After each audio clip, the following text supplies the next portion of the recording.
South Korea is sending a delegation to Iran to seek the release of 20 crew members from a South Korean tanker that's been seized by Tehran. Lim Yun-suk has the story behind the standoff.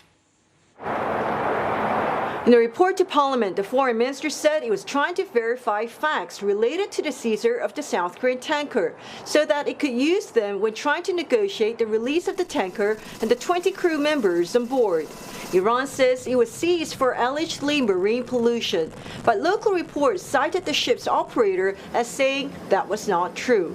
And there's also speculation that perhaps the tanker was seized by Iran because Tehran wants Seoul to release its money that has been kept frozen in Seoul in line with UN sanctions against Iran. Now, reports say about $7 billion worth of Iranian assets were in South Korean banks following the sanctions imposed on Iran by the United States. Now, South Korean officials have been cited as saying that talks were underway between the two countries before the ship was seized about the possibility of using the frozen funds to purchase COVID-19 vaccines for Iran.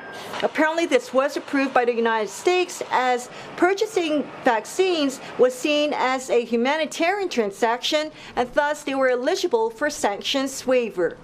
However, reports cited Iran as saying that this was also not true. Earlier this week, Iran's ambassador to South Korea was called into the foreign ministry, and there he said that all crew members were safe. Meanwhile, South Korea on Tuesday said a planned trip to Iran by Vice Foreign Minister Choi Jong-gun will go ahead later this week as scheduled. Now, his trip had been planned before the South Korean tanker was seized. 이번에 방문하게 되면 여러 가지 한국과 이란 간의 공동 관심사에 대해서 폭넓은 협의가 있을 것으로 생각합니다. 또한 최근에 발생한 선박 억류 문제와 관련해서도 당연히 관련 의견 교환이 있을 것으로 생각합니다. Vice Minister Choi is expected to be in Iran for 3 days from Sunday. Lim Yun-suk, CNA, Seoul.